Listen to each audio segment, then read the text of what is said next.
Welcome to LOA Today. Walt Thiessen and life coach Joel Elston here. Today is Thursday, January the 4th, 2018, 8 a.m. Eastern Time. This is your first daily dose of happy for Thursday this week. And Joel, this is a day for a snowstorm in the Northeast, and it's one that kind of appeared out of nowhere, and people are taken a little bit by surprise on it. We were just talking about that before we started here, and you're in Virginia. When people are taken by surprise in Virginia, they do it in kind of a funny way. Well, Richmonders have a great tradition, and it may be other parts of the country, but the moment the word snow is potential, we rush to the stores and we buy all the bread and all the milk. Even people who don't eat bread and milk still go buy bread and milk. Now, and I will remind you, there's probably an inch or two of snow on the ground at most, and the stores remain open today.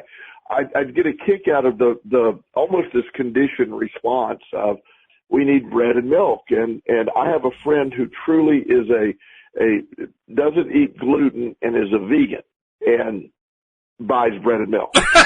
And so I always question her when she does that, and she said, well, in case of emergency, and I said, well, there's an inch of snow on the ground. I don't understand where the emergency would lie. But it's regardless, it's one of the phenomenons that my son Justin, as we have talked recent weeks, I've recently adopted Justin. So he's been adopted from foster care. So his background was quite a bit different than a lot of kids growing up. So when he hears about these events, and of course my attitude toward things is his questioning is, what plan do we have in place if there's an emergency? And my plan is always, well, we'll just leave. We'll just drive somewhere else. And he feels like he sees other families. Well, we need to run to the store and get food. I go, we got plenty of food, and we'll go down if we need to go down to Charlotte and stay with friends for a few days if there's no food in Richmond. And so I don't ever let any of this stuff bother me, but it's one of those things when you hear the media or you hear the other way other people do it, the expectation is to respond to this hoarding mentality that we must go buy bread and milk. We must have plenty of bread and milk. And it's just, I find it one of the humorous things about living in this area. It's great. And it doesn't bother me. It's just one of those things I observed. Oh yeah. I think actually it exists everywhere. It exists here in Connecticut. I mean, Connecticut is a much more conditioned to snow state, and same thing happens. I mean, you go to the store, just certain shelves just empty right out. I'm not sure if it's the bread and milk shelves. I've never really checked, but I wouldn't be surprised if it was. Let's put it that way. But it's just amazing. Yeah. Well, it really is. But it all of this is, it sort of ties into, the law of attraction and what you're anticipating, and the concept that somehow we're going to be without, and it shows that lack response for a lot of people. And I say this without cynicism, and it comes across as almost being mean, but the average American, I mean, if we didn't eat for a couple of days, we're going to be fine. Oh, yeah. Just drink some water. In fact, I do intermittent fasting at least once a week where I go 24 hours without eating, and I love doing that. Feels great doing it. I've conditioned my body to do it. It sounds overwhelming when I first tried it, but it really works wonders for not just for weight, but I find mental clarity in doing it. There's some really great benefits to intermittent fasting. Mm-hmm. And so for years, I viewed that as, you can't go 24 hours without food. Well, you can go days without food. It is your perception that you're going without versus the fact you're making a choice not to eat for a day. And it makes and the only difference between the two concepts is one, you're choosing it, and the other is being forced upon you in some evil way that you're not able to eat. And that's where the fear of the storm coming in is what drives people to run to the store. I have a friend that is a manager of a local grocery store, a very busy grocery store, and he just rolls his eyes. He said, we have never, and the store's been open now for several years, 10 years. It's a very big Kroger. And he said, we have never missed a day. We've never not been open due to weather, ever. But yet people rush in 2 days before a storm like there's just no possibility. Yeah. And they're buying, boatloads of food. A lot of it's refrigerated food too, that if electricity does go out, it doesn't matter. So it's a very interesting dynamic, but the law of attraction concept of it is it's based on a fear of lack, that I'm anticipating lack, so let me rush and buy a lot more. It's also influenced by lack of information, like particularly with this storm. This storm kind of appeared out of nowhere, and for like AccuWeather and Weather.com and so forth, they can't seem to make up their mind how much snow accumulation we're going to get. Literally right now, I can go to like the AccuWeather site and I can click on one button and it will tell me that we're expecting 3 to 6 inches. And I can click another button and it says we're anticipating 8 to 12 inches, possibly 16 inches. Now, this is the same website. This is not two different websites. So, yes. I found that yesterday on it's funny you said that, because this was a potential. I needed to make plans for today, what I was going to do if I had to miss school for Justin or whatever. So I started looking into it, and on the same app, I have a basically Weather Channel's app. And I clicked on it, and it said 0% chance of precipitation in the next 24 hours. But when you clicked on the hour-by-hour forecast, there was a 90% chance of snow 4 hours from that moment. I'm like, well, okay, there's 0%. And it tells you that forecasting, and I don't know if you had this phenomenon there, too, and this is maybe a side note, but I follow on social media the local weather forecasters, and they have incredibly thin skin when people criticize them about their lack of accuracy. Yeah, right. And I've actually enjoyed watching them or their response, because it is an inexact science. I mean, they are trying to, just figure out what they're doing. So it's an inexact science, but I put myself in a position that I'm not going to get caught up in all of this. Whatever it is, and my response to it will be at that moment. Being able to live in the moment, live in the law of attraction. I'm going to be fine no matter what. That's where the law of attraction takes me. That's the exciting piece. But it's the anticipation that's often the downfall of people. Oh, yeah. The downfall of people's world, because I'm anticipating it to be one way or another. Or you said this. One of the dynamics when I used to work an hourly job that I was always fascinated by back in the old days, and say I was working an hourly job making whatever per hour. If I thought I was going to get off at 5 p.m., I'm good. The thought, if they asked me to work an hour later, it was overwhelmingly crazy. Oh, yeah. I mentally was prepared to walk out that. Now, it didn't matter if I was going to get another hour, but it was like this.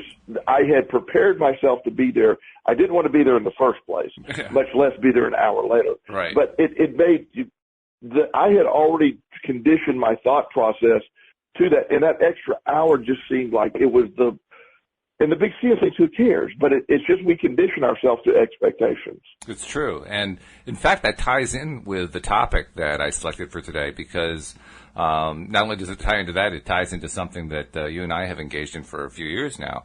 The topic is the news that isn't and the news that is, or versus the news that is. And the idea behind the topic, of course, is that there is the news that you find in the newscasts, and then there's the news that happens in our everyday lives. And it's amazing how we pay so much attention to the first kind, I say we as a general society, and so little attention to the second kind, when really it makes much more sense to do the reverse. But that's what people do. And weather is a perfect example of that. Because the weather is going to be the weather no matter what. And except for really, really rare circumstances, it almost never has a horrible impact on you. And those are really exceptional circumstances when they happen. So for the most part, weather is not something to get upset about. Actually, if you can find a way to enjoy it like my wife does. My wife looks forward to snow. I mean, she says, "Oh yeah, the snow is falling. I can hardly wait," which is not the typical reaction you get from people. But, it's the much better reaction. Well, and I tend to similar to your wife, I enjoy snow. I enjoy rain. I enjoy one of my most favorite times, especially living in Florida, was when the rain would come because it's usually so incredibly hot it would cool things down. So I always enjoyed the rain. And like you're saying, it didn't have a huge impact on me one way or another. And the big scheme of everything I faced in my life, whether it snows today or not, is irrelevant. There's zero. It doesn't register on the problem scale. However, the overall, we did a show on this years ago when we talked about this concept. It was exceptionally cold period here in Richmond, and the high that day was like 9 degrees. Mm-hmm. And everywhere you went, the first thing out of everyone's mouth was, "Do you believe how cold it is?" Oh, of course, yeah. And it that's all they could talk about was the cold. Well, the reality was it was 9 degrees, but it was sunny and there was no wind. Mm. So it didn't feel very cold to me, and that was cold, but it wasn't that overwhelming cold that a lot of people. That to me, I'd much rather have 9 degrees with sun and no wind than 40 degrees with a 20-mile-an-hour wind. Oh, yeah. It's just the wind is what cuts through me. Absolutely. So I would always say you're listening to the news because it's really not that cold. Plus, I like Louise's take on it. She says if your nose hairs aren't freezing, it's not cold.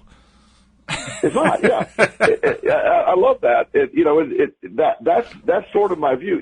I just, today we're doing a radio show. I have a couple of appointments this evening. I got to be, unless the other people cancel, there's nothing that the snow is going to change in my world other than I have to make arrangements for Justin during the day, and that's no big deal. I have backup plans there. Mm-hmm. So it's just we condition ourselves to what is out there. There's a term that we've discussed in the past called awfulizing. Awfulizing, yes. We tend to, yes, we take things to the most awful conclusion possible. And that is a form of the use of the law of attraction in the opposite way of what we're trying to do. Is when you hear of an event and you awfulize it all the way to the end. And here's an example. I have a client the other day that his company's earnings was low. And he's one of the newer people hired. He has a really good job.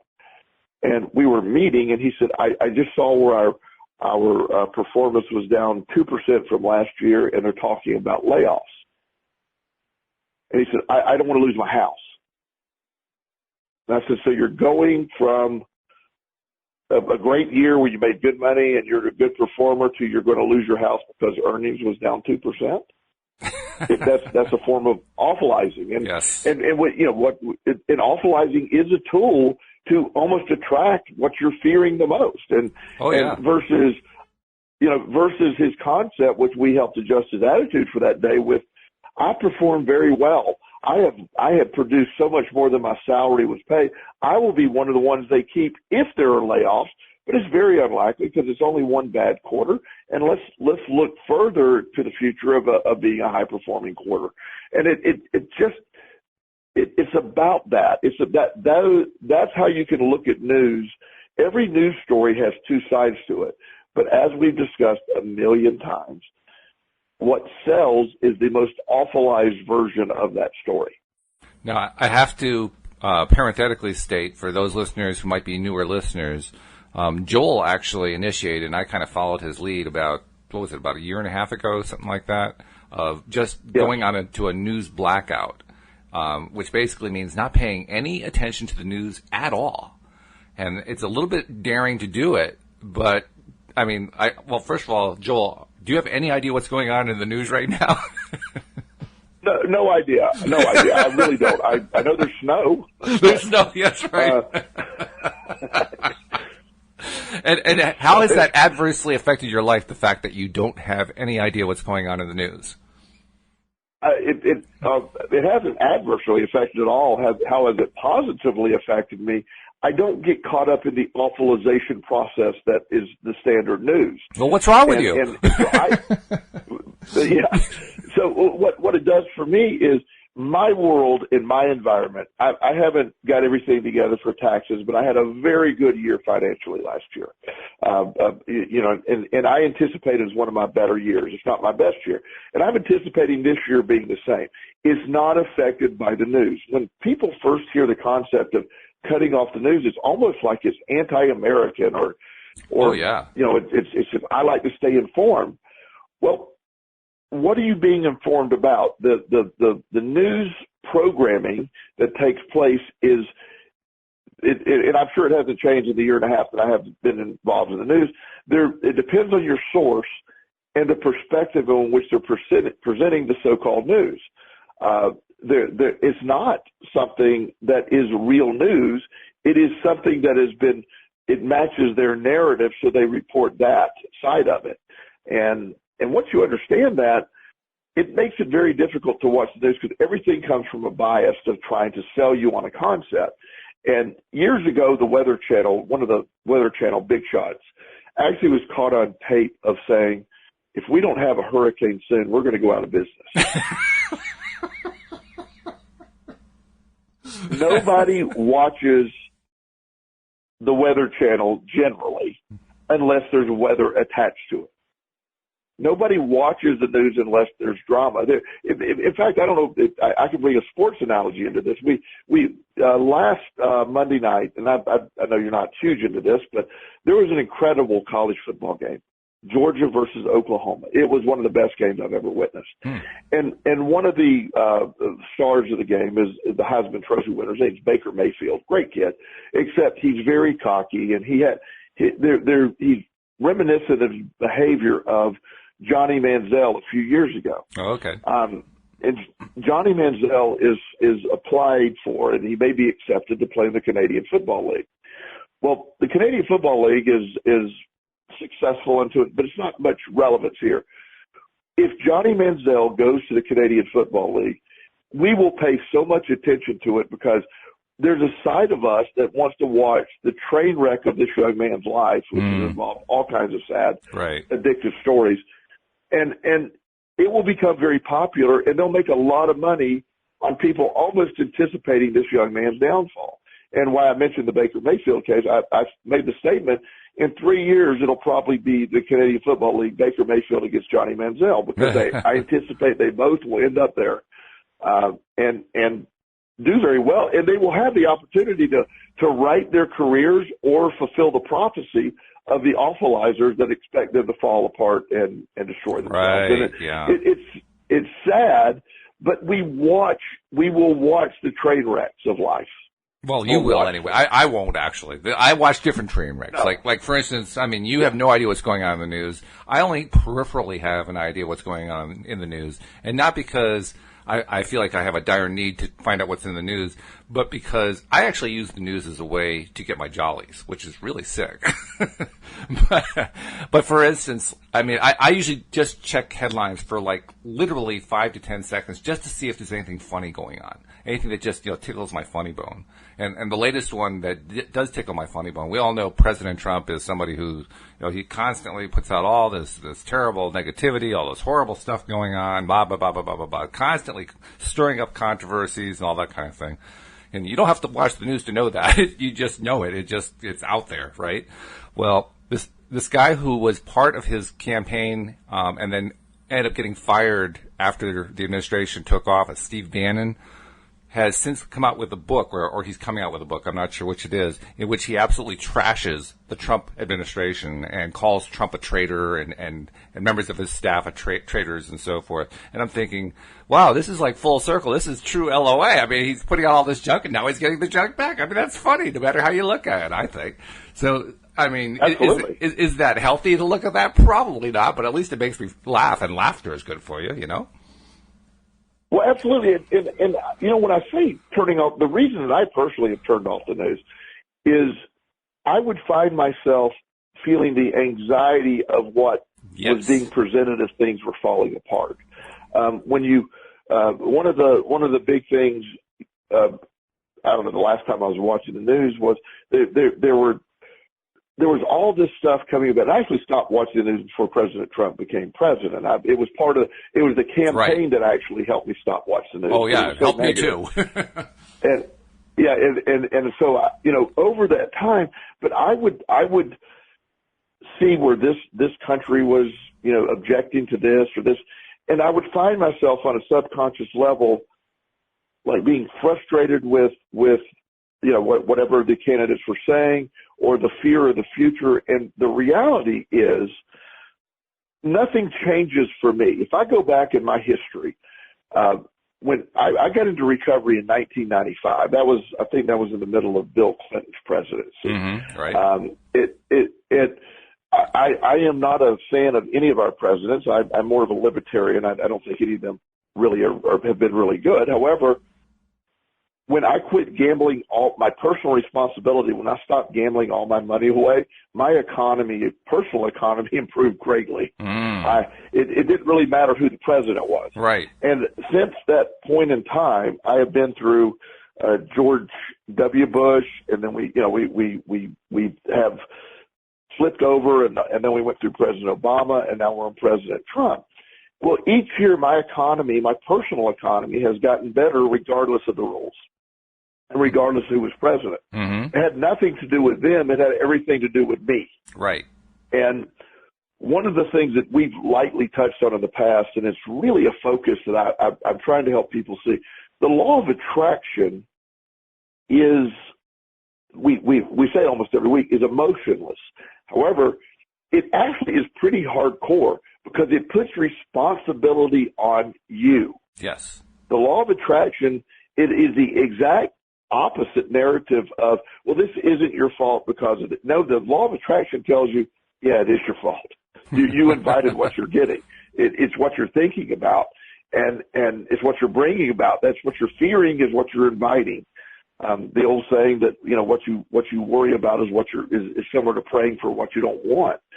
And this is the law of attraction. So for me, regardless of what has transpired, my life has gotten better each year because I keep focusing on me and my responsibility. That's where my energy is placed. The gridlock, when President Obama was president and the Republicans controlled, it was the actual gridlock that sort of kept government out of everything. They couldn't get anything passed on either side, right, because they were being so stubborn. Right. And it's like, okay, let's just keep doing that, Interestingly enough, it turns out also that you don't have to have one party in the White House and the other party in control of Congress in order to have gridlock, because the Republicans control all three and they still can't get anything done. So exactly, you get good news either way, really. But that's the beauty of it. I mean, so when you understand the freeing part of the law of attraction is exactly what you and I talk about every week. You and you alone are responsible for your happiness. You're in charge of that. And when you approach things from a point of being happy, the rest of the stuff falls into place. So let's not get lost in, well, this person did this to me, or one of my counseling techniques of working with people, especially people who tend to have a codependency issue, is I will ask the question, tell me what would make you happy in life without mentioning another human being. Wow. And you will be shocked at how hard that is for people, especially with codependent. Because a lot of times it's, well, if my sister, if my sister did this, I would be better. Or if my girlfriend would just stop doing this, I would be better. Or I would be happy if these other things took place. And it's not accurate. You'll be happy when you decide to be happy, period. Right. And in fact, the whole thing, I mean, you used the word fault, but I know the way you meant it. You didn't mean it the way most people mean it. There's no blame actually attached to it. It's responsibility is what you really meant. And you said responsibility. But the fact is that whenever, like you say, whenever people think about their own happiness and they think about it in the context of other people, which is what they usually do, there's always some sort of a blame involved, particularly if their lives aren't happy. And right. It's really kind of ridiculous to blame somebody else because, first of all, blame doesn't even enter the equation. And second of all, what you're really saying is what's going on in my life is someone else's responsibility. And yeah, that's insane. I mean, first of all, you can't win with that one because no one else is going to look out for your interests the way that you do. I don't care how much they love you. No one is going to look out for your own interests the way you do. So basically putting your interest into the hands of somebody else is basically setting yourself up for less than what you want out of life, at best. Yes. And secondly, the fact that you're putting the power into somebody else's hands means that you are basically denying yourself power. You're basically saying, I want to be powerless. Make me powerless, universe. And the universe says, your wish is my command. Absolutely. And that's the key. And I'm glad you pointed out, because there's certain words that I use that I have redefined in my world that don't have the same meaning for a lot of people. And blame is one of them. Blame is a totally irrelevant concept. It doesn't matter. Blame is something that we have created. Well, I'm not at fault because it's a way of distraction, right? The idea for me that blame, we are responsible for what is happening in our world. That doesn't mean that other people can't have some effect in our world. It's our response to that. There's people that can try to harm us and all that. That I understand that concept, but where we're at today is a series of decisions have brought us to today, and we're responsible for those decisions. Stuff happens to everyone, and how you respond to that stuff is what gets you to where you're at. And that's one of the hardest parts in counseling is stopping the blame game. When I've worked with families, it takes sometimes several sessions to stop with the blame. It is I don't really care whose fault it is. Here's where we are. I have an example. It's a gruesome example, but I have a friend that asked me, said, and he wanted to go buy a motorcycle, and he asked me my opinion. I said, I'm just not a big fan of motorcycles. I've lost a couple of friends over the years due to motorcycle wreck. And he said, well, I'm a really safe driver. And I said, well, yeah. And he said, well, I wouldn't be in a wreck. I won't be at fault in a wreck or something in that manner. And I said, well, if you're sitting at a stoplight and a semi-tractor trailer doesn't stop and runs over you, I'm not going to go to your funeral saying, oh, but it wasn't your fault. That's not what I'm going to go do. I'm going to be like, I lost my friend.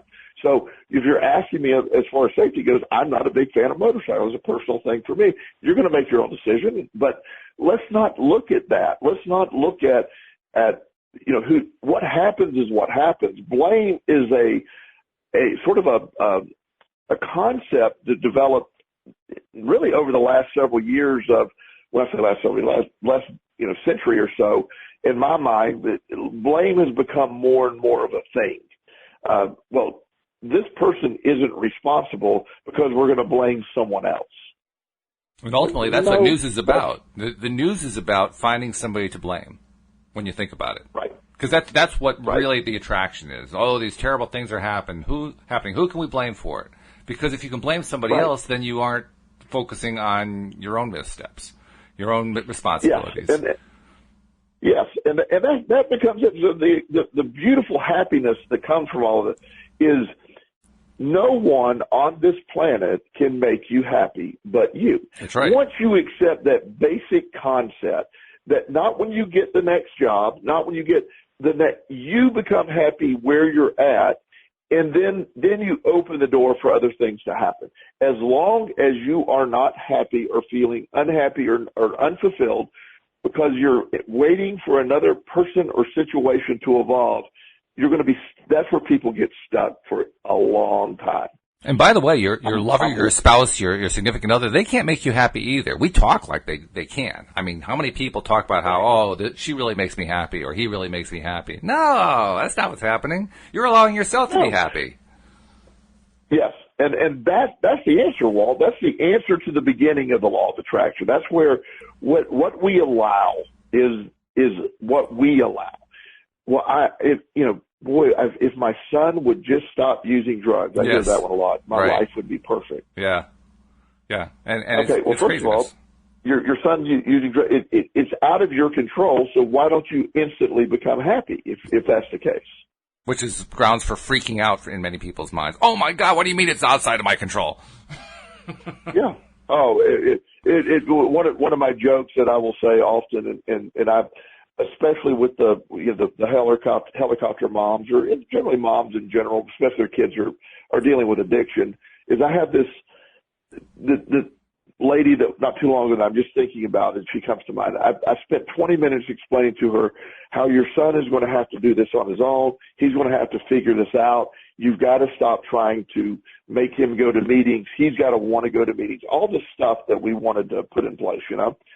And so after my 20-minute dissertation, and she's nodding her head like she's getting it, she goes, okay, good. Now what can I do? And I looked at her and go, nothing. Did you hear what I just said? Yeah, I did. But I need to know what I need to do. Yeah.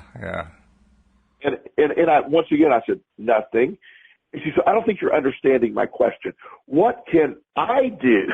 And she just could not accept. I said, so her assignment was to go home and write a letter to me about what she had power over and what she didn't have power over, and to explain to me, you know, her role in her. I said, how are you going to stop your son from using drugs? Please tell me that. He's 19 years old. He has a bunch of friends that support his drug habit. Tell me how you're going to stop that from happening. And after it took several sessions for her to actually accept this was out of her control. And once she did that, she cut off her version of enablement, which eventually led her son to seek real help, and he's in a quality recovery now. But that couldn't happen until that chain of events fell apart. So there's an interesting conclusion there. The best way to help somebody that you love and care about is to stop trying to help them. Absolutely. One of my posts that, you know, I've heard several people say that they sort of or take exception with, and I do it in therapy as well. There's a couple of words that I have reframed from negative to positive in my environment. I love struggle. Struggle is the biggest character builder there is. Nothing great was ever built without struggle, and struggle is a strengthening process. I view struggle as a positive. Robbing your children or your loved ones of their struggle prevents them from their natural growth. I was made strong by my struggle. Struggle is not a negative for me. And the other one that freaks people out is failure. If I don't fail once a day, I'm not trying hard enough. I want to fail every day. I'm not a failure. I use failure as a tool. And those two factors for me, when I change those words' definition, that helped me a lot, because I look forward to, in the gym, I struggle every day in the gym. I fail every day in the gym. That's how you know I'm working hard. Okay. So let's take this back to the original topic, which is the news and whether or not we're going to pay attention to the global, national, regional news, or we're going to pay attention to the news in our own lives. The argument in favor of looking at the news, as it's known, is, well, what is it? It's basically, I want to have somebody to blame for what's going on in my life. I have to know. Why do I have to know? Well, because I have to know who I'm going to be blaming, and I have to know what dire consequences I'm going to have to be evading, because I want to keep attracting those dire consequences into my life. And let's see, are there other reasons? I think I've touched on the main ones. Yeah, it really boils down to that. Yes, and that the idea that, you know, what you're looking at, we've talked about how the witnessing and again, the spin that's put on something, the idea that you could be presented the same story with a different spin. That's what makes the news worse today, is you get some basic facts mixed in with a lot of opinion, which is attempting to drive it to another thing. Here's an example of local news. Okay. There's a gentleman a few years ago, it was this time of year, that his house burned down, and the news was there. Local news was there, and he had two kids. He has two kids and a wife, and they lost everything in the fire. So the news rushes there, and the lady is the reporter is interviewing him, and he comes out. He goes, "Hey, how y'all doing?" Just very hey. Right. And she said, "Is everybody okay? And he goes, yes, we're blessed that we lost everything in the house. The kids are fine. We even got the pet out. We lost our cars. We lost all our clothes, but we're in good shape. And she said, well, how does it feel losing everything? And he goes, I didn't lose everything. The things that mattered are still here. Mm. And she cried so desperately. She said, but what about your pictures of the children? Well, they're all on the computer, backed up on the cloud. We have everything. Well, what about this? And he finally looked at her and he goes, ma'am, are you trying to get me to cry? I'm blessed with what we have. And he said, and the truth be told, when we get paid our insurance check, we're going to come out pretty good here. I'm actually looking exciting for building a new home and buying all brand new stuff. I'm actually, while I'm not pleased of the inconvenience of my house burning down, I am celebrating the fact my family survived it, and we're going to get a bunch of new stuff. What do you want from me in this interview? She said it on live TV. I loved it because he picked up that she was really hoping he was, the selling of, you've seen the ones where the people's house burned down, they're crying, coming up, a woman, a parent with 3 children is homeless this evening. Right, yeah. And in fact, what you're actually describing there is what I call the difference between the news and your own news. Because what she was trying to report was the news, and what the person she was interviewing, the guy who had lost everything theoretically, but in fact hadn't lost anything, what he was trying to report was his own news. And his own news was good news. In other words, he had found a way in the midst of what most people would call a tragedy to say, you know what, this isn't really a tragedy at all. We didn't really lose anything that was important. We have everything that's important. This is good news. That's the choice we have. Fact that this, yes, and that's that. Our news is ours to report. It's from our perspective. And one of the things that I've and most people that are into law of attraction do this in some form or fashion, but I started this in recovery in 1995, and I've never missed a day doing it. I write down every morning 5 things I'm grateful for. That's my morning newscast of my life. I love it. And I don't fail to do that because it's such an important factor. And my daily reminder of, just like this gentleman's looking at, I've had days where I could perceive, his perception of the fire could be, we lost absolutely everything. We have nothing. Or his perception is, we have everything. We survived this incredible journey. And his kids, because his interpretation of it, that same event could traumatize his kids, or his kids just have a great story to tell. Right. And I have a friend that actually knows this man. They had a place. They rented a place the next day. They stayed in a hotel for a couple of nights. They rented a place the next day. Had a bunch of furniture delivered, temporary rental furniture. They rebuilt their home on their lot, a newer, updated version of their home, bigger. They got all their money bottled.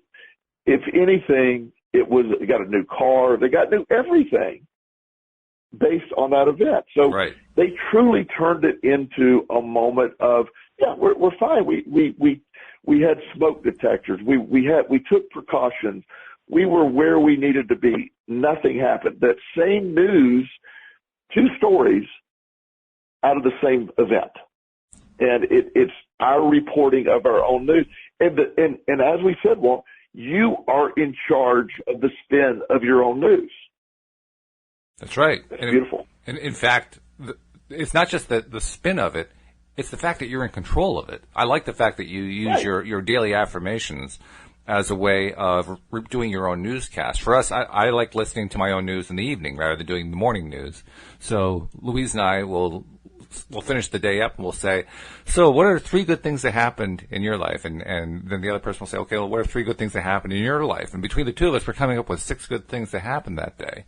And for me, 2 of them are inevitably that I got to do a morning podcast and an afternoon podcast, and I have such a great time doing them. But still, I get that every single day. So it all the stuff that we come up with every single day that was really good that day is just keeps feeding us the direct opposite of what the news gives us. It gives us positive affirmation rather than negative affirmation.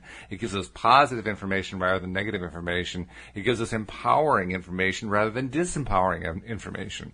And there's nothing more disempowering than the news, and there's nothing more empowering than focusing on the good side of your own news.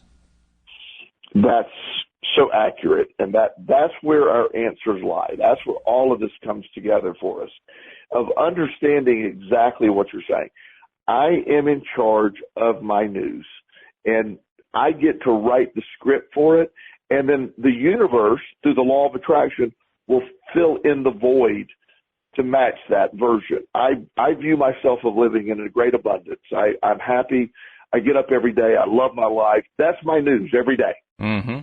Do I have normal things that happen that, yeah, it's just, I do, but I tend to spin them the other side. When I lost my I viewed it in the beginning when I left the company I was working for before, I lost my job. Mm-hmm. And it was a disagreement I had with the owner over basically the direction of a company, the way we're going to treat people, a lot of different things. He owned the business, and I had my opinion. Mm-hmm. So the two didn't match.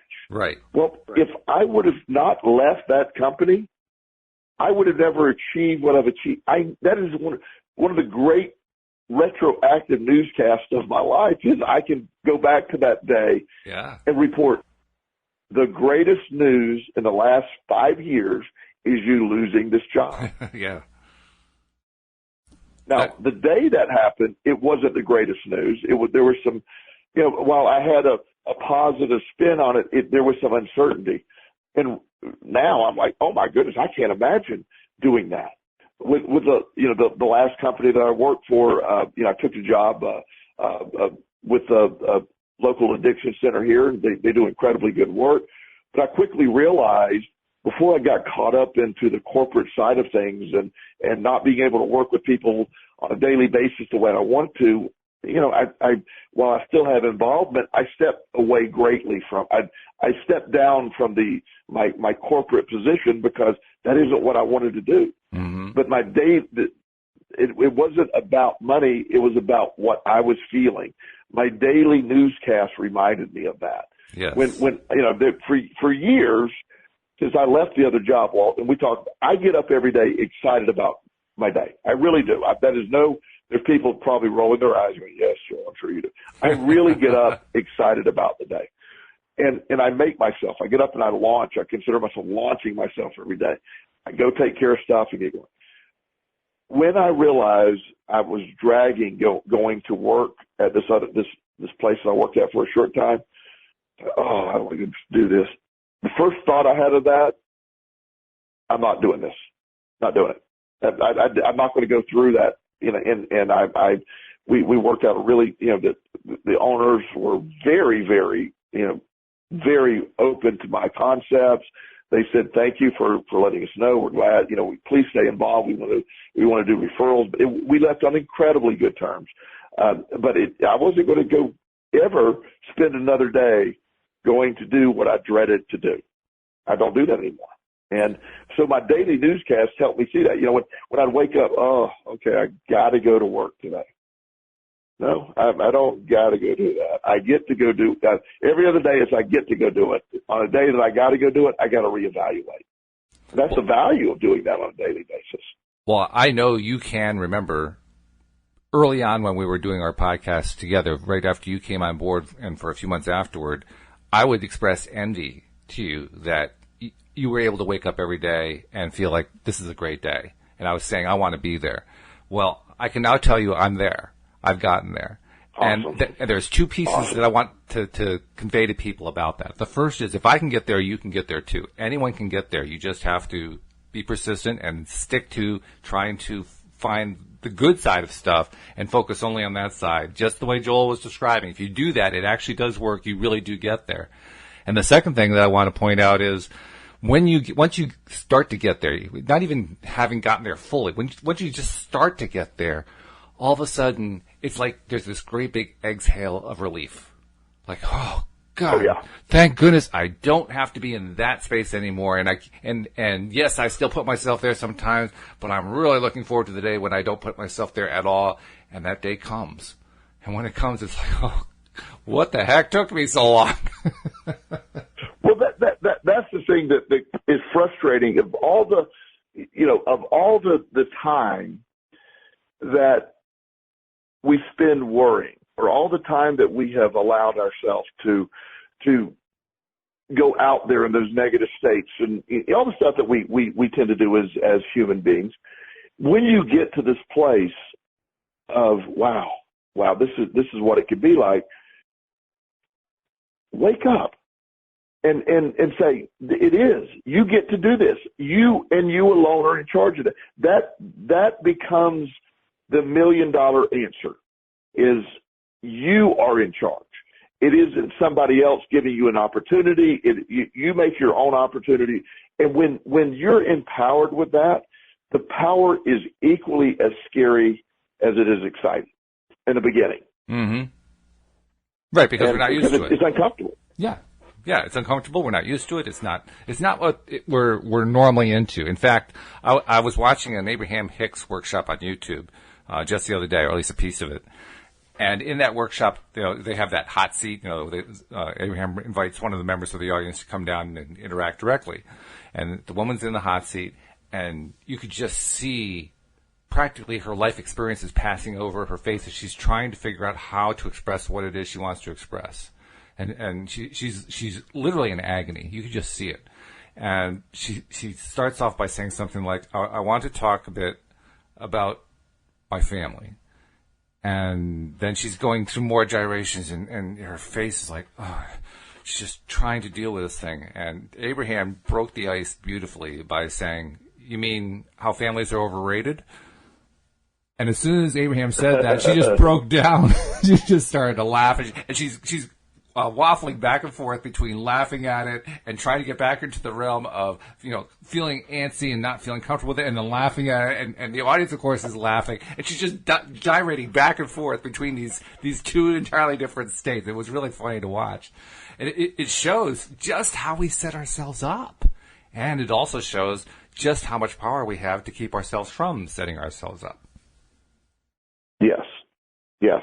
And that is, everything you're saying is the sort of the 101 version of this. And it's you having the clear understanding of what has not worked and what will work, and the courage to let the old ways go. It is, I know people like you, we talked about the news, and people that are fearful of not watching the news. If I don't watch the news, somehow I'll be uninformed. Well, what does that mean? It's okay. You're not in control of all of this anyway. Watching it gives you no more control. And that's really the key point. That's why I wanted us to talk about the subject today, because you're right. People say, I want to be informed, but they never complete the sentence. They treat that as if that is a complete sentence. What they never finish the sentence with is what it is they want to be informed about. And what it is they want to be informed about is all the different ways that they are powerless to control what's going on in their lives. Absolutely. And that becomes the answer that we get stuck in. When you're informed, it actually reminds you of just how powerless you are over it all. And that's when the fear gets set in. And so you live a fear-based existence. I asked my sister, my dad's elderly and has been studying my sister for a while, and he's not doing great in a lot of areas. And I asked her to block the news channels. Mm-hmm. Because he will sit all day and watch Fox News, for example. Oh, yeah. And just be convinced that we're on the edge of anarchy.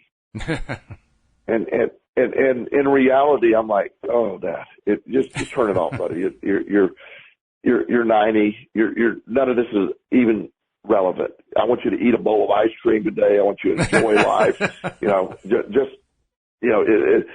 But he gets stuck on it's very normal, but he gets stuck on that fear-based stuff. I was on a flight from Atlanta to LA, and we hit some of the worst weather that I've ever hit.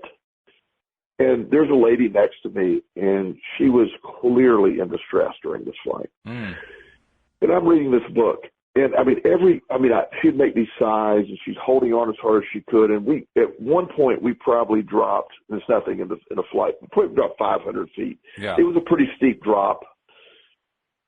Several pieces of luggage fell out of the overheads, and it made a loud noise, and there was a big gasp and a few screams, and the plane was shaking really bad, and I kept reading my book.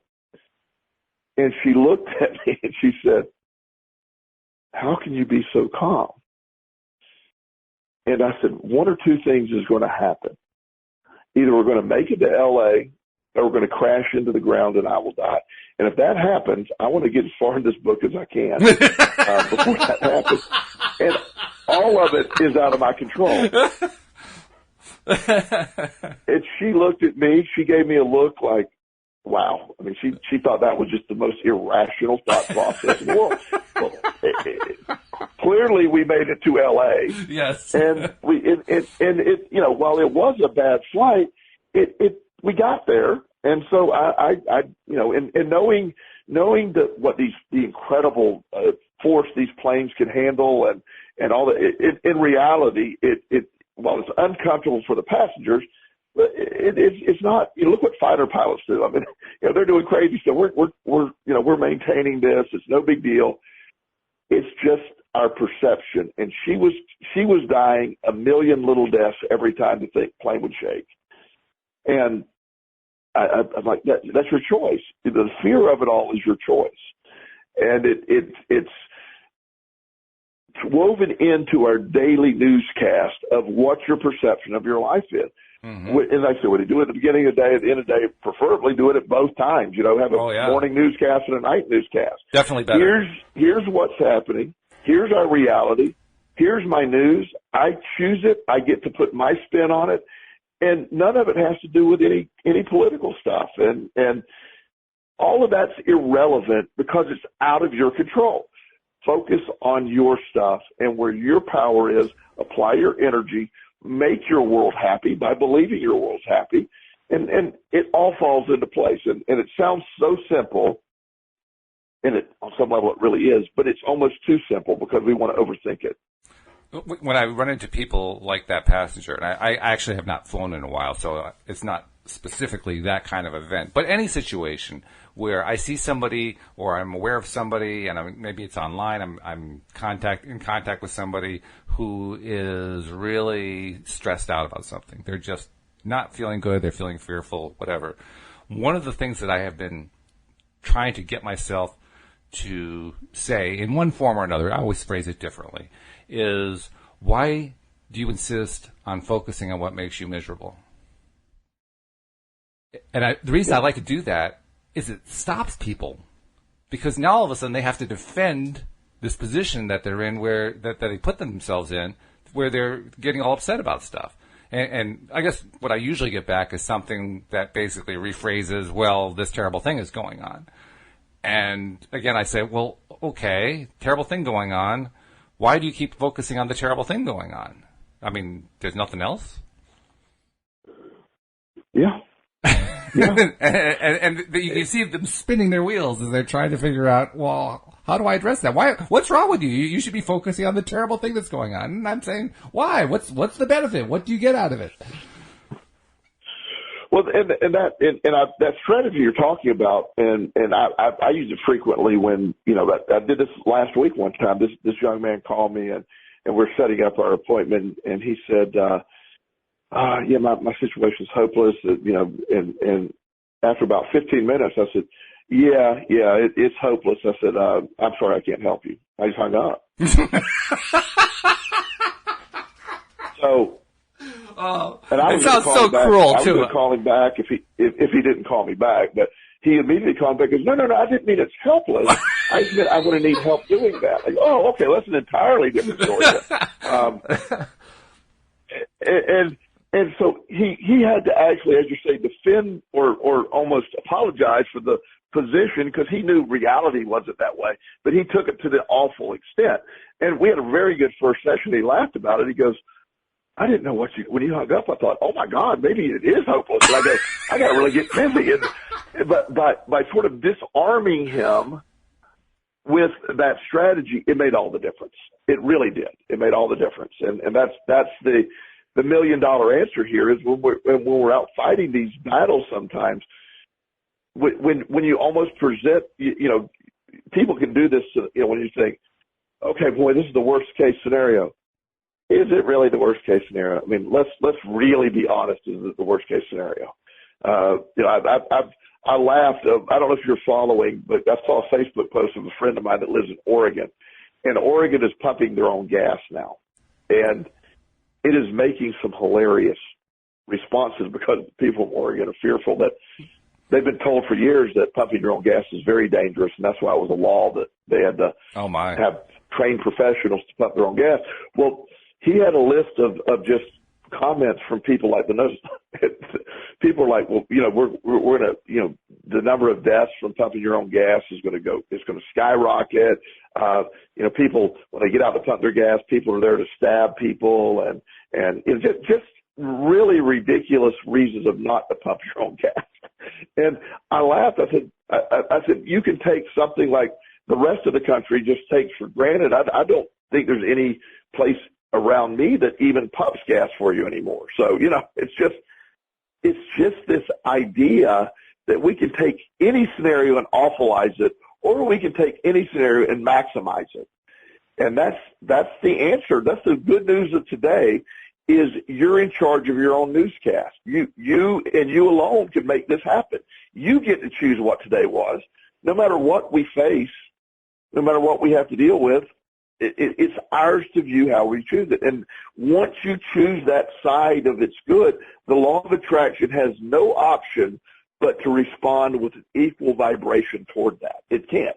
It has to respond with what you put out there. And once you figure that out, like you're saying, we first talked, your view now of looking forward to every day and doing, now you're in that mode of just attracting, and it's going to keep attracting more and more. It's going to grow and grow, and that's what our audience is going to find out. When you really look forward, you don't need to change job to be happy. Let's get happy within the job that you're at. There's ways to do that. Yep. And then if you need to change something, that's going to be the point to do. As you're telling that story, it occurs to me there is actually one state I know about that does still have full service gas. That's New Jersey. So if you drive in New Jersey, you actually can't pump your own gas. They just won't even let you. Somebody will come over and grab it from you and just, here, I'll do it for you, which is kind of weird for me because I'm used to pumping my own. I'm also thinking back. I lived in Oregon for about 9 months back around, I'm going to say 1985, 86, something like that. And I remember pumping my own gas. I'm trying to think, was it really illegal for me to pump my own gas? And I can't remember that. Maybe it was like certain sections of Oregon. I just don't remember it at all. But it's certainly funny that they had the reaction that they had because it just goes to prove you create a situation like that. Clearly, people are just going to awfulize it again. There's that term again, right? They just turn it into something to make it really awful. And it's not like every awful situation is something you want to make fun of or to try to poke holes into like we were doing before. I mean, clearly we wouldn't use this whole idea of, challenging. So what's the rest of the sentence? Or, I'm going to hang up on you. You don't do that in every case, obviously. Because no. You got to weigh where you're at, see where you're at with people. But when somebody, part of the shock value I've used this with a young man that's had great success. He was a foster care kid, and his first reaction to me was, I said, tell me about yourself. He said, I'm an effing loser. Mm-hmm. I said, okay. I said, so I wrote it down. I said, okay, loser. And I said, so you're a loser. And I went and he said, wait, you can't say that. Said, well, you said that. I didn't. And I use that as a launching pad to get him to see how he took that to the extreme. And that's a key thing we can do, Walt, is we live in an amazing time. I live in an amazing time. You live in an amazing time. And there's people that live in horrible times. And we're living in the same time, But it's just how you view it. That's the only difference. It's the only difference. And the only other difference is that we have run out of time. We only have about 40 seconds left. So I want to make one little comment before we go. I want to remind you, if you have not yet subscribed to the podcast, please do so. LOAtoday.net's the easiest place. You can also do it on your iPhone at the iTunes store or in the podcast software. Either one, search on LOA Today. On an Android phone, same thing. Just go to Google Play, search on LOA Today. And Joel, it's been a pleasure as usual. Walt, I enjoy it every week. So thank you so much for letting me do this with you. I enjoy it too. And we'll look forward to seeing you all next time here on LOA Today. Goodbye, everybody.